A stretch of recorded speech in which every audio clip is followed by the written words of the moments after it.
Hello students, कैसे हैं आप सब लोग। मैं उम्मीद करता हूँ आप अच्छे ही होंगे। मॉल कॉन्सेप्ट हमारा चैप्टर चल रहा है बेटा, और उसमें हमने 3 लेक्चर कंप्लीट कर लिए और तीसरे लेक्चर में हमने बात करी थी इलेक्ट्रॉन के चार्ज वगैरह की।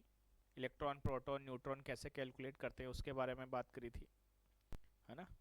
और मैं उम्मीद कर रहा हूँ आप इन लेक्चर सीरीज को अच्छे से फॉलो कर रहे होंगे और आप अच्छे से समझ पा रहे होंगे।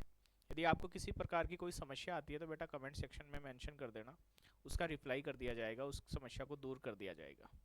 ठीक है। तो हम बात करते हैं लास्ट लेक्चर में क्या डिस्कस किया था। लेक्चर नंबर 3 में हमने लेक्चर नंबर 3 में डिस्कस किया था चार्ज के बारे में। हमने डिस्कस किया था स्पीसीज के बारे में, कौन कौन सी स्पीसीज है, न्यूट्रल स्पीसीज, चार्ज स्पीसीज। और हमने कुछ एलिमेंट्स या ऐसे समझ लो स्पीसीज में हमने इलेक्ट्रॉन, प्रोटॉन, न्यूट्रॉन की कैलकुलेशन की थी। समझ गए बात को। फिर हमने बात करी थी कि एक जो चार्ज की यूनिट क्या क्या हैं, जिसमें गुलाम और फेराडे में हमने रिलेशन इस्टेब्लिश किया था। और यहाँ से हम एक इम्पोर्टेंट डेफिनेशन जनरेट कर पाए थे कि एक मोल चार्ज जो है, एक मोल इलेक्ट्रॉन का जो चार्ज है वो क्या कहलाता है, 1 फेराडे कहलाता है। और फिर हमने ये क्वेश्चन किया था और लास्ट में ये SO4 ये वाला क्वेश्चन करके हमने ख़त्म किया था। तो आज हम बात करते हैं हम लेक्चर नंबर 4 की। आज हम बात करने वाले हैं लेक्चर नंबर 4 की। तो लेक्चर नंबर 4 में कुछ टर्मिनोलॉजीज है बेटा, वो समझने की कोशिश करेंगे कि उनका मतलब क्या होता है, और कुछ एक मास की यूनिट के बारे में भी हम बात करेंगे। ठीक है। तो देरी ना करते हुए आज का लेक्चर स्टार्ट करते हैं। जैसा कि आपको पता है ये सारे लेक्चर्स अपने यूट्यूब चैनल रूबीडीएम पर पब्लिश होने वाले हैं, तो आप भी इनका लाभ उठाइए और अपने दोस्तों को भी इनके बारे में बताइए। ठीक है बेटा। तो देखो आगे चलते हैं।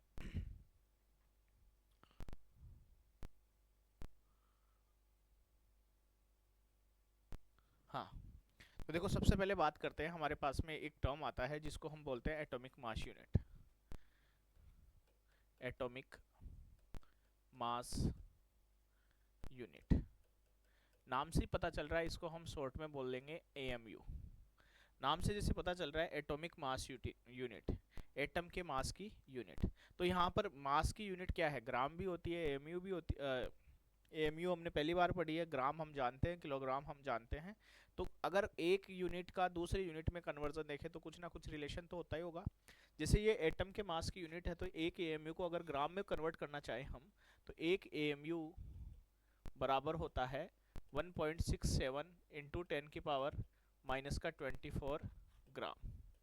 और इसी को हमने लास्ट लेक्चर में डिस्कस किया था कि ये 1.67 इंटू 10 की पावर माइनस का 24 ग्राम है। माइनस का 10 की पावर 24 ग्राम। आई थिंक एक सेकंड चेक कर लेते हैं, पिछले लेक्चर में हमने इसको केजी लिखा था, ग्राम लिखा था।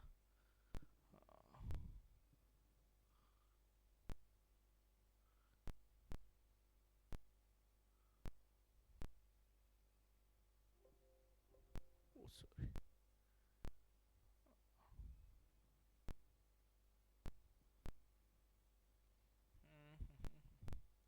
एक सेकंड।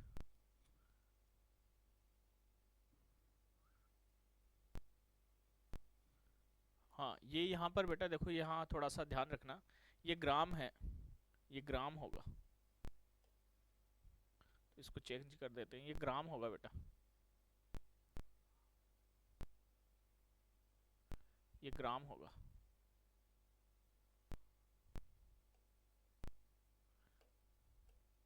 है ना।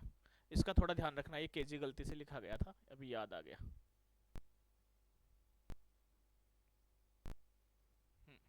लेक्चर 4 में हमने बात करी थी A1 AMU is equal to 1.67 into 10 की पावर माइनस का 24 ग्राम। ठीक है, 24 ग्राम। और अभी हमने बात करी कि इतना ही जो वैल्यू है वो किसका वैल्यू होता है, प्रोटॉन के मास का वैल्यू होता है। तो हम ये बोल सकते हैं मास ऑफ प्रोटॉन। तो एक AMU जो है एक प्रोटॉन के मास के इक्वल होता है, एक AMU जो है एक प्रोटॉन के मास के इक्वल होता है। अगर इसकी डेफिनेशन की बात करें तो 1 AMU जो है वो होता है, 1 AMU वो होता है 1/12 into mass of one atom, one atom of carbon 12 है। यानी जैसे इसको समझने की कोशिश करें, यदि 1 AMU किसके इक्वल है, कार्बन 12 के एक एटम के मास के इक्वल है। कार्बन 12 का मतलब क्या है, कार्बन का वो आइसोटॉप्स जिसका एटॉमिक मास कितना है, 12 है। कार्बन का वो आइसोटॉप्स जिसका एटॉमिक मास कितना है, 12 है। तो देखो इसको समझने की कोशिश करें, 1 AMU इज इक्वल टू 1/12 है इंटू कार्बन 12 के 1 एटम का मास कितना होगा, 12 AMU। तो 12 से 12 कैंसिल आउट हो गया, तो हमारे पास में यहाँ से देखो हमने इसको प्रूव कर दिया, 1 AMU इज इक्वल टू कितना हो गया, 1 AMU हो गया। तो यहाँ से हम कंक्लूड कर सकते हैं कि 1 AMU जो है वो कार्बन 12 आइसोटोप्स है, उसके एक एटम के मास का 1/12 पार्ट है, 1/12 है ना, या 12वां हिस्सा है, ऐसे भी बोल सकते हैं हम। तो यहाँ से हमें एक चीज़ ध्यान रखनी है, 1 AMU इज इक्वल टू होता है 1.67 इंटू 10 की पावर माइनस का 24 ग्राम, और ये किसके मास के इक्वल है, एक प्रोटॉन के मास के इक्वल है। ये सब बातें हमने बात करी है। अब देखो बेटा, यहाँ पर हम कुछ टर्मिनोलॉजीज की बात करेंगे। जैसे यहीं पे मैं बता देता हूँ, जिस सबसे पहले बात करें एटॉमिक मास। एटॉमिक मास, तो इसको अगर हम डिफाइन करें तो हम बोलेंगे मास ऑफ 1 एटम। एक एटम का जो मास है वो क्या कहलाएगा, एटॉमिक मास कहलाएगा। एक एटम का जो मास है वो क्या कहलाएगा, एटॉमिक मास कहलाएगा। ऐसे यदि हम बात करें मॉलिक्यूलर मास, मॉलिक्यूलर मास, तो हम इसको बोल सकते हैं mass of 1 molecule. Mass of 1 molecule, एक मॉलिक्यूल का जो मास है वो क्या कहलाएगा, मॉलिक्यूलर मास कहलाएगा। ऐसे ही यदि हमारे पास में एक तीसरा टर्म आता है मोलर मास, मोलर मास, तो ये कहलाता है हमारे पास में मास of 1 mole substance. Mass of 1 mole substance, एक मोल सब्सटेंस का जो भी मास होगा, एक मोल सब्सटेंस का जो भी मास होगा वो क्या कहलाएगा, मोलर मास कहलाएगा। तो ये ध्यान रखना बेटा, ये टर्मिनोलॉजी जो है क्वेश्चन में यूज होती है। एटॉमिक मास एक एटम का मास, मॉलिक्यूलर मास एक मॉलिक्यूल का मास, मोलर मास एक मोल सब्सटेंस का मास। वो सब्सटेंस कुछ भी हो सकता है ना। अगर वो एक मोल है तो उसका जो भी मास होगा वो क्या कहलाएगा, मोलर मास कहलाएगा। ठीक है, आगे चले। आगे टर्म आता है हमारे पास में रिलेटिव एटॉमिक मास। अगला टर्म है relative atomic mass. Relative atomic मास, देखो बेटा, रिलेटिव का R, एटॉमिक का A और M का A हम अगर कंसीडर करते हैं तो इसको शॉर्ट में बोलते हैं हम राम। ठीक है, अगर इसकी डेफिनेशन की यदि हम बात करें तो रिलेटिव एटॉमिक मास क्या होता है, R इज इक्वल टू वो होता है मास of 1 atom of any element upon 1/12 mass of 1 atom of C12 है। ये एटॉमिक रिलेटिव एटॉमिक मास है। तो हम यहाँ से इसको ऐसे भी बोल सकते हैं कि जो राम है, यहाँ लिख देते हैं इसको,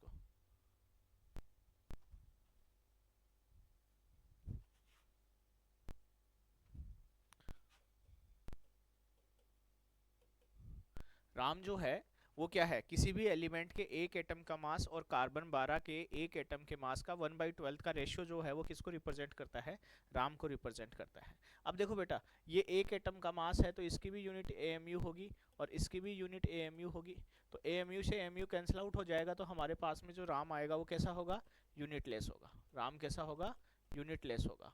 तो बेसिकली जो रिलेटिव एटॉमिक मास है उसको हम बोल सकते हैं relative atomic mass is the ratio of mass of one atom of an element to the 1/12 of mass of 1 atom of carbon 12 है। तो ये रेशियो को रिप्रेजेंट करता है, ये हमें ध्यान रखना है। जैसे एग्जांपल की बात करें, जैसे मेरे पास में सोडियम है, सोडियम का राम निकालना है अपने को। सोडियम का क्या निकालना है, राम निकालना है।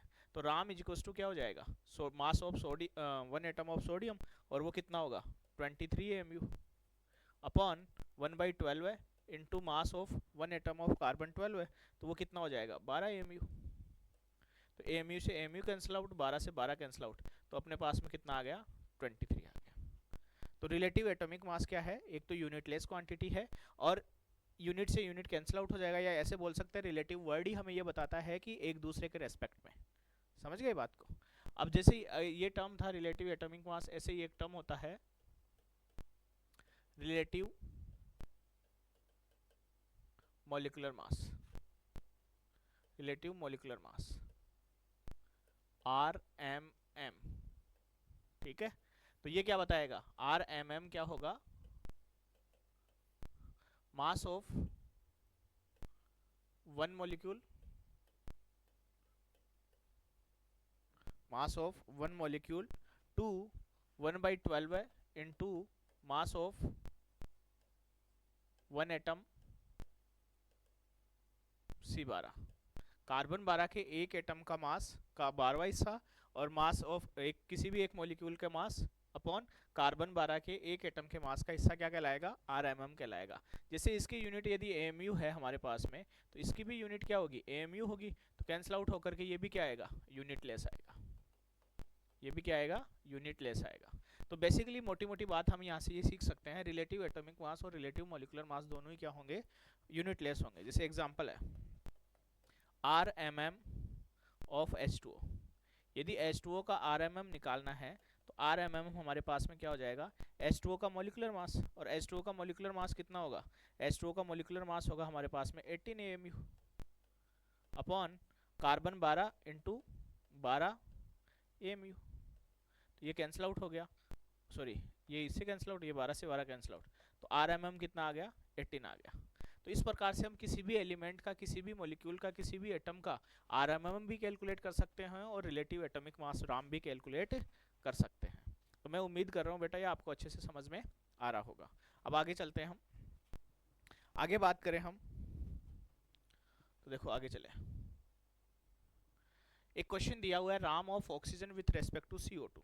RAM of oxygen with respect to CO2। ठीक है, RAM of oxygen with respect to CO2। यदि विथ रेस्पेक्ट टू नहीं बोलता तो हम इसका उसी फॉर्मूले से निकालते। CO2 क्या है? मॉलिक्यूल है। RMM हम इसका कैलकुलेट कर लेते। लेकिन यहाँ राम बोला हुआ है, RAM of oxygen with respect to CO2, तो यहाँ लिखेंगे हम mass of one atom of oxygen upon mass of one molecule of CO2। जब हम इसको सिंप्लीफाई करेंगे तो ये हो जाएगा हमारे पास में ऑक्सीजन का एटॉमिक मास कितना? 16 AMU और CO2 का मॉलिक्यूलर मास कितना? 44 AMU। तो AMU से AMU कैंसिल आउट हो गया, 4 से काटेंगे तो ये कितना आ जाएगा? 4/11। तो ऑक्सीजन का CO2 के रेस्पेक्ट में जो रिलेटिव एटॉमिक मास है वो कितना आएगा? 4/11 आएगा।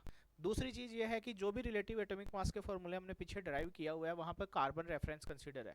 यदि हमें कुछ नहीं दिया हुआ तो कार्बन 12 को हमने रेफरेंस कंसीडर किया है। यहाँ CO2 रेफरेंस दिया होता तो हम CO2 के रेस्पेक्ट में इसको कैलकुलेट कर लेंगे।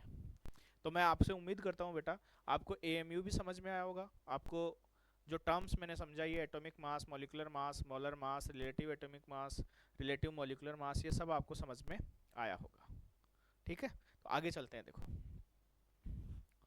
आगे हम बात करें, देखो यदि मैं हाइड्रोजन के एक एटम के मास की बात करूं, हाइड्रोजन के एक एटम की मास की बात करूं तो वो क्या होगा? मास ऑफ वन हाइड्रोजन, तो वो कितना होगा? 1 AMU। कितना होगा? 1 AMU। हाँ या ना? हाइड्रोजन का एटॉमिक मास कितना होता है? 1 होता है। और एटॉमिक मास की बात कर रहे हैं तो एटॉमिक मास की यूनिट क्या होगी? AMU होगी। तो हाइड्रोजन के एक एटम का मास कितना हो गया? 1 AMU। ऐसे ही यदि मैं Na हाइड्रोजनेट के एटम्स की बात करूं, mass of Na hydrogen atom, तो वो कितना हो जाएगा? यानी एक का एक था तो Na का कितना हो जाएगा? Na से मल्टीप्लाई कर दिया पूरा, तो ये आ जाएगा हमारे पास में Na इंटू 1 AMU। हाँ या ना? सिंपल सी बात है, आ जाएगा। अब Na जो है, Na नंबर किसको रिप्रेजेंट करता है? एक मोल को रिप्रेजेंट करता है, हमने शुरुआत में पढ़ी है। Na नंबर एक मोल को रिप्रेजेंट करता है, तो बेसिकली ये किसको रिप्रेजेंट करता है? हाइड्रोजन के एक मोल के मास को, हाइड्रोजन के एक मोल के मास को। तो mass of mass of 1 mole hydrogen is equal to Na into 1 AMU। तो इसको लिख सकते हैं हम, Na कितना होगा? 6.023 इंटू 10⁻23, और 1 AMU को क्या लिख सकते हैं ग्राम में, 1.67 इंटू 10⁻⁻24 ग्राम। ठीक है, इसको ऐसे लिख सकते हैं। ये देखो ये चीज जब हम इसको मल्टीप्लाई करेंगे तो ये हमारे पास में आएगा 1.01 इस टाइप से। तो हम इसको क्या कंसिडर कर लेंगे, 1 कंसिडर करेंगे तो ये किसके बराबर हो जाएगा, 1 ग्राम के बराबर हो जाएगा, 1 ग्राम के बराबर हो जाएगा। समझ में आई बेटा अभी? तो देखो अगर मैं हाइड्रोजन के एक एटम के मास की बात कर रहा हूँ तो वो है 1 AMU। अगर मैं हाइड्रोजन के Na एटम के मास की बात कर रहा हूँ तो वो है Na इंटू 1 AMU। और ये Na नंबर जो है 1 मोल को रिप्रेजेंट करता है, तो बेसिकली ये 1 मोल का मास हो गया, 1 मोल का मास हो गया। और 1 मोल का मास ये है, इस AMU को मैंने ग्राम में बदल दिया जो पीछे हमने लिखा था। 1 AMU कितना होता है, 1.67 इंटू 10⁻⁻24 ग्राम। इसको जब मल्टीप्लाई किया तो ये आया मेरे पास में 1 ग्राम। तो यहाँ से हम ये कंक्लूड कर सकते हैं mass of 1 mole hydrogen is equal to 1 gram. और कोई भी सब्सटेंस जिसका 1 मोल होता है उसके मास को बोलते हैं मोलर मास। तो हमारे पास में हाइड्रोजन का मोलर मास आ गया, molar mass is equal to 1 gram. 1 gram molar mass किसका है, ये हाइड्रोजन का है। समझ में आई बेटा? तो यहाँ देखो मोटी मोटी बात यह है, एक हाइड्रोजन का एटॉमिक मास कितना था, 1 AMU था। मोलर मास भी कितना है, 1 ग्राम है। मोलर मास कितना है, 1 ग्राम है। दोनों का आंकिक मान समान है, केवल परिवर्तन किसमें है, इकाई में है। परिवर्तन किसमें है, इकाई में है। ऐसे यदि मैं बात करूं तो यहाँ देखो इन दोनों को मैंने गुणा किया है तब इसका मान कितना आया है, 1 आया है। इन दोनों को मैंने गुणा किया है तो इसका मान कितना आया है, 1 आया है। तो मैं इसको ऐसे लिख सकता हूँ Na इंटू 1 AMU बराबर 1 ग्राम। हाँ या ना, यही आया है। तो यहाँ से मैं लिख सकता हूँ 1 AMU इज इक्वल टू हो गया 1/Na ग्राम, 1/Na ग्राम। हाँ या ना, ऐसे लिख सकता हूँ। तो देखो बेटा पीछे हमने AMU के बारे में एक रिलेशन एस्टेब्लिश किया था कि 1 AMU इज इक्वल टू होता है 1.67 इंटू 10⁻⁻24 ग्राम। और इसी को बोल रहे थे हम मास ऑफ 1 प्रोटॉन। तो अब इसको ये भी बोल सकते हैं 1/Na ग्राम। तो 1 AMU किसके बराबर हो जाएगा, इसके बराबर भी हो जाएगा। तो 1 AMU किसके बराबर हो जाएगा, 1/Na ग्राम के बराबर हो जाएगा। समझ में आई बात? तो ये हमने यहाँ पर बात करी मोलर मास की और एटॉमिक मास की। ऐसे ही एक एग्जांपल और लेके हम, अभी हमने एटम के बारे में बात किया, अब बात करते हैं मॉलिक्यूल के बारे में। चलो इसको क्लियर कर देते हैं एक बार।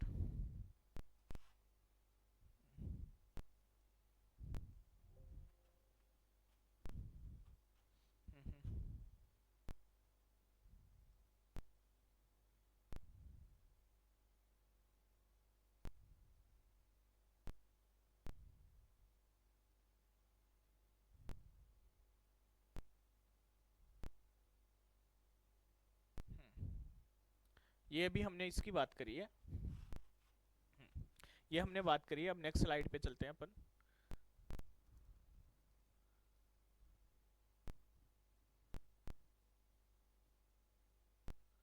ये इसको मैं मिटा देता हूँ।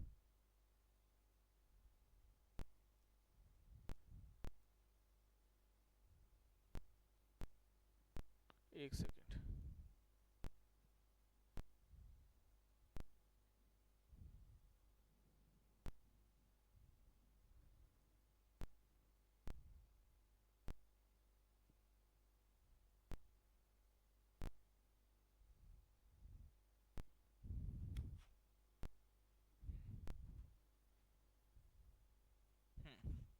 इसको मैं मिटा देता हूँ।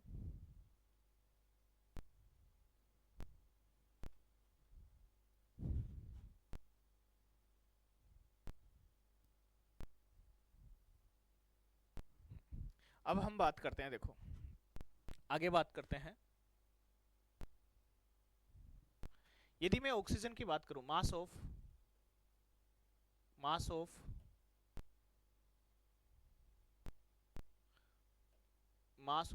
1 और 2 मॉलिक्यूल,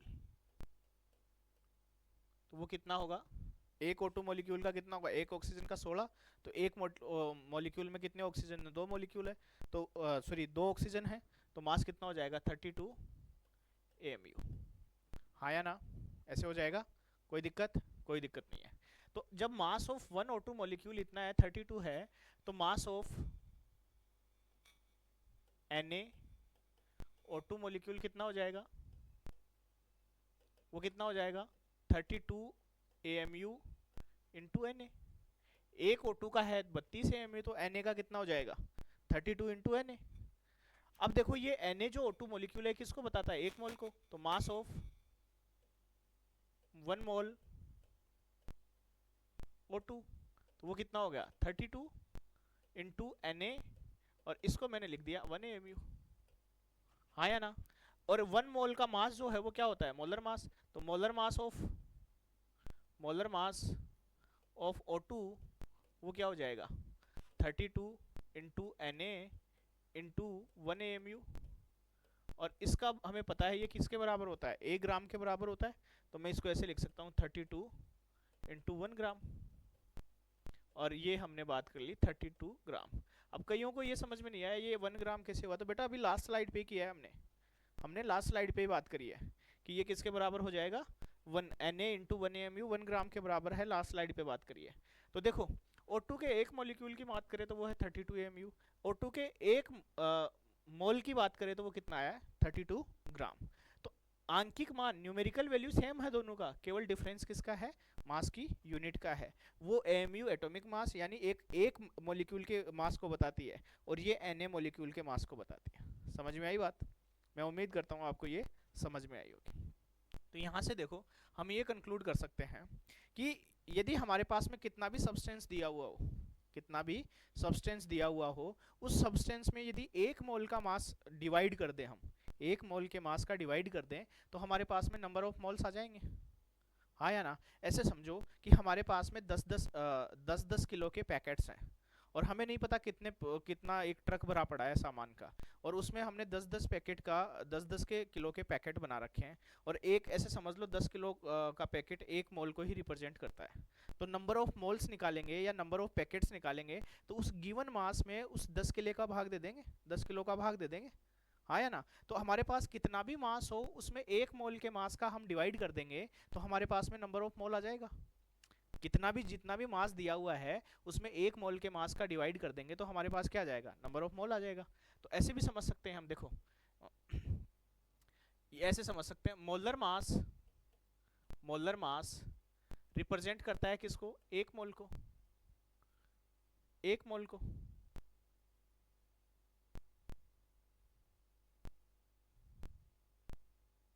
एक मोल को रिप्रेजेंट करता है। तो ये मोलर मास को मैंने कैपिटल M से डिवाइड कर दिया, तो ये किस में होगा, ग्राम में होगा। जैसे अभी हमने बात करी है मोलर मास किस में होगा, ग्राम में होगा।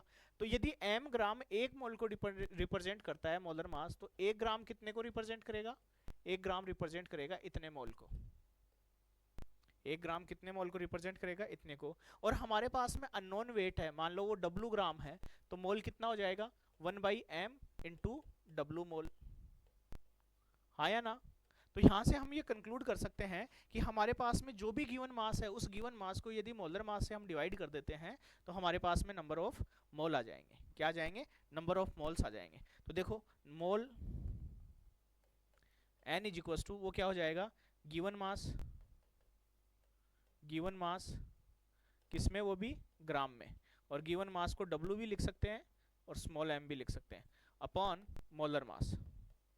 और मोलर मास किस में होगा, ग्राम में होगा, कैपिटल M। तो ये हमारे पास में n मोल का फॉर्मूला आ गया, W अपॉन M या स्मॉल m अपॉन M। तो अगर हमें मास गिवन है किसी भी सब्सटेंस का, तो हम उसके मोल कैलकुलेट कर सकते हैं। किसी भी सब्सटेंस का यदि मास गिवन है तो हम मोल कैलकुलेट कर सकते हैं, given mass divided by molar mass. Atom दिए हुए होंगे, एटम का मास दिया होगा तो एटम के मोलर मास से डिवाइड कर देंगे, मॉलिक्यूल दिया होगा तो मॉलिक्यूल के मोलर मास से डिवाइड कर देंगे। समझ में आई बात। जैसे हमने मोल का एक फॉर्मूला पीछे देखा था, अगर हमें नंबर ऑफ पार्टिकल्स गिवन है तो हम मोल कैलकुलेट कर सकते हैं। वैसे ही यहाँ पर यदि हमें टोटल वेट गिवन है तो उसको मोलर मास से डिवाइड करके मोल कैलकुलेट कर सकते हैं। तो अब तक हमारे पास में मोल के 2 फॉर्मूले आ गए। कितने फॉर्मूले आ गए? दो फॉर्मूले। एक नंबर ऑफ पार्टिकल से मोल कैलकुलेट करने का फॉर्मूला आ गया, एक आ गया हमारे पास में गिवन मास से मोल कैलकुलेट करने का फॉर्मूला। तो ये फॉर्मूला आपको याद रखना है बेटा। समझ में आई बात? तो इसको नोट डाउन करो एक बार, फिर चलते हैं अपन आगे।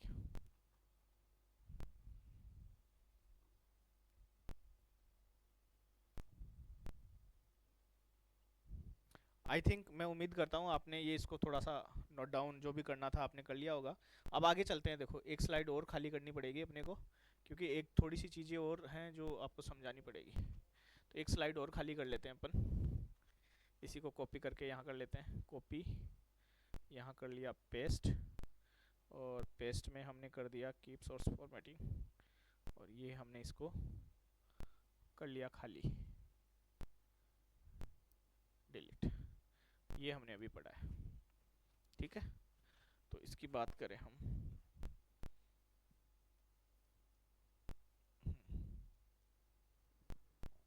देखो अब यहाँ बात करते हैं।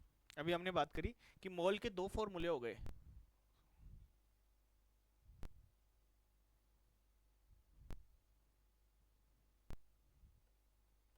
मोल n इज इक्वल टू, हमारे पास में हो गए दो फॉर्मूले, n अपॉन Na और W अपॉन m।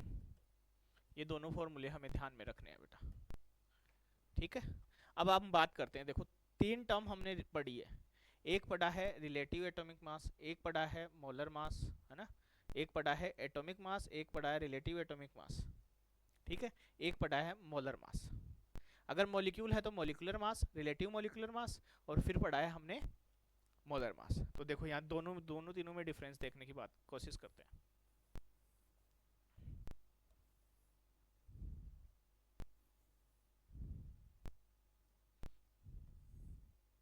यहाँ हम बात कर रहे हैं स्पीसीज की,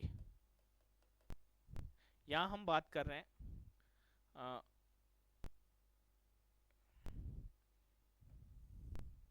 एटॉमिक मास, और मॉलिक्यूल है तो मॉलिक्यूलर मास, मॉलिक्यूल है तो मॉलिक्यूलर मास, ठीक है। एक सेकंड बेटा,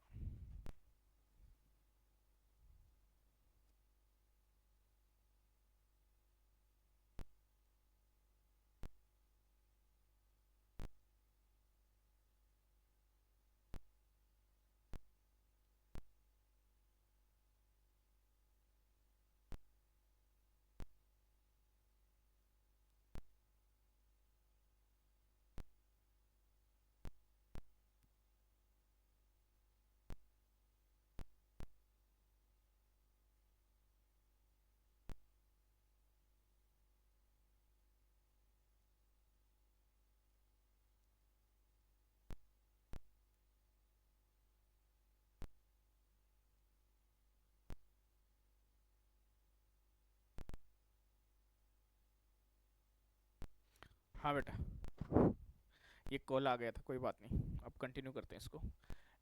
स्पीसीज की बात कर रहे हैं, एटॉमिक मास, मॉलिक्यूलर मास, फिर हम बात कर रहे हैं रिलेटिव एटॉमिक मास और रिलेटिव मॉलिक्यूलर मास, और फिर हम बात कर रहे हैं मोलर मास की, मोलर मास की। देखो यदि हमें कोई स्पीसीज दी हुई है, हाइड्रोजन है, तो हाइड्रोजन क्या है? एटम है, एटम है, तो एटम का एटॉमिक मास कितना होगा हाइड्रोजन का? 1 AMU। अगर मैं रिलेटिव एटॉमिक मास की बात करूं तो ये क्या हो जाएगा? 1 हो जाएगा, क्योंकि रिलेटिव एटॉमिक मास या रिलेटिव मॉलिक्यूलर मास की कोई यूनिट नहीं होगी। और मोलर मास की बात करूं तो ये कितना हो जाएगा? 1 ग्राम। कितना हो जाएगा? 1 ग्राम। ऐसे ही यदि मेरे पास में H2O है, H2O मॉलिक्यूल है, यदि इस मॉलिक्यूल की बात करूं मैं, तो इस मॉलिक्यूल का मॉलिक्यूलर मास कितना होगा? इस मॉलिक्यूल का इसका कितना होता है? 18 AMU। अगर इसका रिलेटिव मॉलिक्यूलर मास की बात करूं मैं तो वो कितना हो जाएगा? 18। और इसके मोलर मास की बात करूं तो वो कितना हो जाएगा? 18 ग्राम। ऐसे ही यदि एक बड़ा सा मॉलिक्यूल ले ले, C6H12O6, ठीक है, C6H12O6, तो यहाँ पर ध्यान देना, C6H12O6 है तो इसका एटॉमिक मॉलिक्यूलर मास जो होता है वो होता है 180 AMU। तो अगर इसका रिलेटिव मॉलिक्यूलर मास देखेंगे हम तो वो कितना हो जाएगा? 180। और इसका मोलर मास देखेंगे तो वो कितना हो जाएगा? 180 ग्राम। वो कितना हो जाएगा? 180 ग्राम। समझ गए बात को? तो यहाँ ध्यान देने वाली बात यह है कि देखो तीनों में न्यूमेरिकल वैल्यू सेम है। Atomic mass, relative atomic mass और molar mass. Molecular mass, relative molecular mass और मोलर मास, तीनों में न्यूमेरिकल वैल्यू सेम है, लेकिन डिफरेंस है तो वो किसका है, यूनिट का। अगर एटॉमिक मास और मॉलिक्यूलर मास की बात कर रहे हैं तो वो एक एटम या एक मॉलिक्यूल को रिप्रेजेंट करेगा, और यदि उसकी यूनिट क्या होगी, एएमयू होगी। अगर मैं मोलर मास की बात करूं तो वो Na एटम या Na मॉलिक्यूल को रिप्रेजेंट करेगा, और उसकी यूनिट क्या होगी, ग्राम होगी। और रिलेटिव एटॉमिक मास और रिलेटिव मॉलिक्यूलर मास क्या होंगे, यूनिटलेस होंगे। तो ये डिफरेंस है बेटा तीनों में, ये डिफरेंस है, ये ध्यान रखना है अपने को। समझ गए बात को, समझ में आई ये बात है। हाँ, मैं उम्मीद कर रहा हूँ बेटा ये आप चीज आपको अच्छे से समझ में आ गई होगी। तो ये तीनों में ये मेजर डिफरेंस है। आगे चलते हैं अब देखो हमें एक क्वेश्चन दिया हुआ है, find number of moles in 4.9 gram H2SO4। Find number of moles in 4.9 gram H2SO4। तो ग्राम दिया हुआ है, मास दिया हुआ है। अब देखो यहाँ पर हमने बात किया था, जो भी मोल का फॉर्मूला था हमारे पास में, उस मोल के फॉर्मूले में जो भी गिवन मास होगा वो किस में होना चाहिए, ग्राम में होना चाहिए। फिर हम उसको मोलर मास से डिवाइड करके क्या कैलकुलेट कर सकते हैं, मोल कैलकुलेट कर सकते हैं। ठीक है, तो यहाँ देखो हमें जो स्पीसीज दी हुई है वो कौन है, H2SO4 है, और उसका मास दिया हुआ है कितना, 4.9 ग्राम। 4.9 ग्राम दिया हुआ है। तो यहाँ मोल का फॉर्मूला लगाओ, N is equal to W, और वो किस में होना चाहिए, ग्राम में होना चाहिए, upon molar mass. Molar mass तो किस में होता ही है, ग्राम में होता ही है। ये लो, तो मोल निकालें तो N इज इक्वल टू हो जाएगा, गिवन मास कितना है 4.9 ग्राम, अपॉन मोलर मास। अब मोलर मास कैसे कैलकुलेट करते हैं, देखो मैं एक हिंट दे देता हूँ आपको। H2SO4 है तो इसका पोस्टमार्टम कर लो, तो 2 हाइड्रोजन है इसमें, 1 सल्फर है इसमें, और 4 ऑक्सीजन है इसमें। तो 1 हाइड्रोजन का 1, तो 2 हाइड्रोजन का हो जाएगा 2 इंटू 1। 1 सल्फर है, 1 सल्फर का 32 होता है, और 4 ऑक्सीजन है, 1 ऑक्सीजन का होता है 16, तो 4 का हो जाएगा 4 गुणा 16। तो यह आ गया अपने पास में 2 + 32 + 16 चौक 64, तो यह आ गया 98। अब एक मॉलिक्यूल है ये, तो मॉलिक्यूल की यूनिट तो हो जाएगी एमयू। अगर ये मोलर मास होगा तो वो कितना हो जाएगा, 98 ग्राम। सिर्फ यूनिट का ही तो डिफरेंस होता है, न्यूमेरिकल वैल्यू तो क्या होती है, सेम होती है। न्यूमेरिकल वैल्यू क्या होती है, सेम होती है, डिफरेंस होता है केवल यूनिट का। तो इसका मोलर मास कितना आ जाएगा, 98 ग्राम। ये इससे कैंसिल आउट हो गया, सिंप्लीफाई करो इसको, तो ये आ गया हमारे पास में 49/98, और उसका डेसिमल हटा दिया तो ये आ गया अपने पास में 2। तो मोल आ गए 1/20। कितने मोल आ गए H2SO4 के, 1/20 मोल आ गए। समझ गए बात को। अब हमसे पूछा है नंबर ऑफ मोल्स, तो नंबर ऑफ मोल्स आ गए। ये मास किसका दिया हुआ था, H2SO4 का, तो ये मोल भी किसके आए होंगे, H2SO4 के। ये मोल भी किसके आए होंगे, H2SO4 के आए होंगे। एक तरीका तो ये है। दूसरा तरीका है हमारे पास में, हम इसको ऐसे भी कर सकते हैं। देखो हमें पता है यदि इसका मोलर मास इतना है, तो चूंकि 98 ग्राम है मास, तो वो 1 मोल को रिप्रेजेंट करेगा। मोलर मास किसको रिप्रेजेंट करता है, 1 मोल को। तो 1 ग्राम किसको रिप्रेजेंट करेगा, 1 ग्राम रिप्रेजेंट करेगा 1/98 मोल को, हाँ या ना, इसको रिप्रेजेंट करेगा। इसलिए ये मास कितना दिया हुआ है, 4.9 ग्राम कितने को रिप्रेजेंट करेगा, 4.9 ग्राम रिप्रेजेंट करेगा 1/98 इंटू 4.9 मोल को। और इसको सोल्व करेंगे तो इसी को तो सोल्व किया है, देखो वहां पर, तो हमारे पास में मोल आ जाएंगे 1/20 मोल H2SO4। तो इस प्रकार से हम मोल कैलकुलेट कर सकते हैं।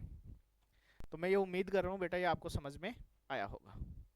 ठीक है, आपको ये समझ में आई होगी चीजें, हाँ या ना। अरे ये चीजें समझ में आई होगी, बिल्कुल आई होगी। आप कमेंट में मेंशन कर देना, है ना। कोई भी समस्या हो तो कमेंट में डाल देना बेटा, उसका समाधान कर दिया जाएगा। बाकी आप तो कंटिन्यूअसली इसको देखते जाओ, पढ़ते जाओ, कोई भी दिक्कत आती है उसके लिए मैं यहाँ हूँ। ठीक है, लेकिन आप रेगुलरली अगर इसको कंटिन्यूअसली कंटिन्यूटी में वॉच करोगे, देखोगे, तो ये चीज़ें समझ में आएंगी, है ना।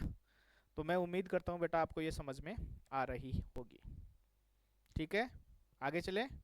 चलो आगे एक क्वेश्चन है हमारे पास में। आगे क्वेश्चन है ये वाला। ठीक है, 36 ग्राम H2SO4 सैंपल हमें दिया हुआ है। 36 ग्राम H2SO4 का सैंपल हमें दिया हुआ है, और उसमें ये कैलकुलेट करना है H2O का सैंपल दिया हुआ है, H2SO4 का नहीं। H2O का सैंपल दिया हुआ है, तो हमें कैलकुलेट करना है H2O के number of molecules, number of atoms और नंबर ऑफ प्रोटॉन्स, ये हमें कैलकुलेट करना है। तो देखो एक एक करके करते हैं। सबसे पहले फॉर्मूला लगाते हैं मोल का। मोल 36 ग्राम दिया हुआ है, तो जो कुछ भी दिया हुआ हो, नंबर ऑफ पार्टिकल्स दिया हुआ हो, वेट दिया हुआ हो, सबसे पहले क्या निकालो, मोल निकालो। नंबर ऑफ पार्टिकल्स गिवन हो, वेट गिवन हो, तो सबसे पहले क्या निकालो, मोल निकालो। ठीक है, तो मोल का फॉर्मूला लगाओ, N is equal to W, और ये डब्लू किस में होना चाहिए, ग्राम में बटा मोलर मास। तो N आ जाएगा हमारे पास में, डब्लू गिवन है 36 ग्राम, तो मोलर मास H2O का कितना होगा, 18 ग्राम। मोलिकुलर मास निकाल लेंगे इसका पोस्टमार्टम करके, एक हाइड्रोजन का एक, तो दो हाइड्रोजन का दो, और ऑक्सीजन का 16, दो और 16 कितने हो गए, 18। तो ये आ गए हमारे पास में 2 मोल H2O, 2 मोल H2O। तो सबसे पहले तो हमें मोल निकालने हैं, मोल निकाले हैं। अब देखो हमसे पूछा है नंबर ऑफ मॉलिक्यूल्स, अब हमें पार्टिकल निकालने हैं। क्या निकालने हैं, पार्टिकल निकालने हैं। और पार्टिकल निकालने के लिए हमने मोल का फॉर्मूला सीखा था, N is equal to N/Na। तो अगर हमें मोल गिवन है, मोल हमने कैलकुलेट कर लिए, और पार्टिकल कैलकुलेट करना है, तो क्या करेंगे, N is equal to N into Na, और ये आ जाएगा 2 इंटू Na। अब ये मोल किसके थे, H2O के, तो ये नंबर भी किसके आए होंगे, H2O के आएंगे, तो ये 2NaH2O। तो नंबर ऑफ पार्टिकल्स आ गए 2NaH2O। ऐसे यदि हम एटम की बात करें, तो नंबर ऑफ एटम की बात करें, तो देखो एक H2O यदि मेरे पास में है, दूसरा क्वेश्चन, तो उसमें कितने एटम है, 2 हाइड्रोजन है और 1 ऑक्सीजन है, तो टोटल एटम कितने हैं, 3 एटम है। टोटल एटम कितने हैं, 3 एटम है। समझ में आ रही है कहानी। तो यहाँ पर देखो एक H2O है तो 3 एटम है, और H2O बेसिकली है कितने मेरे पास, ये देखो इतने H2O है, तो इतने H2O हो जाएंगे 2NaH2O यदि मेरे पास में हो गए, तो ये कितने हो जाएंगे, 3 इंटू 2, इसको सही कर देते हैं, 3 इंटू 2Na एटम, तो टोटल एटम कितने आ गए, 6Na एटम। तो H2O के 2 मोल में कितने Na एटम हो जाएंगे, 6Na एटम हो जाएंगे। समझ में आई कहानी। ऐसे ही तीसरा क्वेश्चन कर लेंगे। तीसरे क्वेश्चन में क्या पूछा, नंबर ऑफ प्रोटॉन। तो H2O के, अगर मैं एक H2O की बात करूं, तो एक H2O में कितने प्रोटॉन होंगे। अब देखो ये दिमाग में चलनी चाहिए बेटा कैलकुलेशन सारी। एक हाइड्रोजन में एक प्रोटॉन होता है, तो 2 हाइड्रोजन में कितने प्रोटॉन हो जाएंगे, 2 प्रोटॉन। या इसको ऐसे लिख सकते हैं, 2 into 1H1, 2 hydrogen, plus 1 into 1 oxygen, 8 oxygen 16। तो प्रोटॉन की बात करें, तो एक हाइड्रोजन में एक प्रोटॉन, तो 2 में 2, प्लस एक ऑक्सीजन में 8 प्रोटॉन, तो एक में 8 ही, तो टोटल हो गए 10 प्रोटॉन। तो एक H2O में कितने प्रोटॉन है, 10 प्रोटॉन है। और H2O है कितने, इतने हैं अपने पास में, इतने हैं H2O, देखो हाँ या ना। तो देखो एक H2O में 10 प्रोटॉन, तो 2NaH2O में प्रोटॉन कितने हो जाएंगे, 10 इंटू 2Na प्रोटॉन,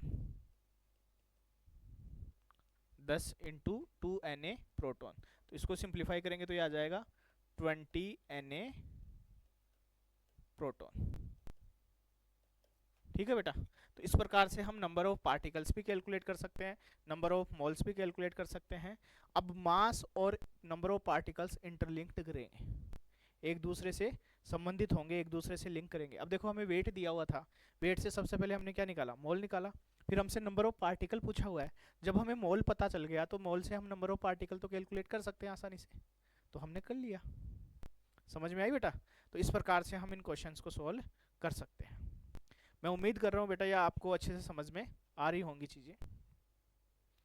आ रही हैं, हाँ अगर आ रही हैं तो कमेंट सेक्शन में मेंशन कर देना बेटा, जिससे हमारा हौसला बढ़ता रहे और हम आपके लिए नए नए वीडियो लेकर आते रहें। ठीक है, बड़े बिजी शेड्यूल में से मैंने आपके लिए ये टाइम निकाल करके कंटेंट बनाया बेटा, तो इसका रेस्पॉन्स भी आना चाहिए। अपने दोस्तों के साथ शेयर करो। और रही मॉलिक्यूलर मास की बात, तो मॉलिक्यूलर मास और एटॉमिक मास का मैं एक सेपरेट वीडियो बना दूंगा जो आपको इनमें हेल्प करेगा। ठीक है, और उसको मैं स्टार्टिंग में ऐड कर दूंगा ताकि आप आसानी से इसको देख सको। ठीक है, ठीक है ना। तो मैं उम्मीद कर रहा हूँ बेटा ये आपको समझ में आ रहा होगा। और ये सारे जो लेक्चर हैं अपने रूबीडियम चैनल पे जाएंगे। किस पे जाएंगे, यूट्यूब पे जो हमारा रूबीडियम चैनल है उस पे जाएंगे। तो आप खुद तो इनका फ़ायदा उठाइए और अपने दोस्तों को ज़रूर बताइए। अगर आप अपने दोस्तों को बताएंगे उनका भी फ़ायदा होगा। ठीक है। और जब तक आप सब्सक्राइब नहीं करवाएंगे, अपने दोस्तों को नहीं बताएंगे, तो मुझे मोटिवेशन नहीं मिलेगा। मोटिवेशन नहीं मिलेगा तो बेटा कैसे वीडियो आ पाएंगे बताओ, है ना। तो मेरे को भी मोटिवेशन चाहिए, तो अपने दोस्तों के साथ शेयर करो बेटा इसको, ज़्यादा से ज़्यादा शेयर करो। और ऐसा कंटेंट कहीं भी नहीं मिलेगा बेटा, ये वो कंटेंट है जो आपको एडवांस एग्जाम के लिए चाहिए होता है। ठीक है, तो मैं उम्मीद कर रहा हूँ बेटा ये आपको समझ में आया होगा। इसके आगे कंटिन्यू करेंगे कल, कुछ क्वेश्चंस करेंगे, क्वेश्चंस के बाद में नया टॉपिक स्टार्ट करेंगे। ठीक है, थैंक यू।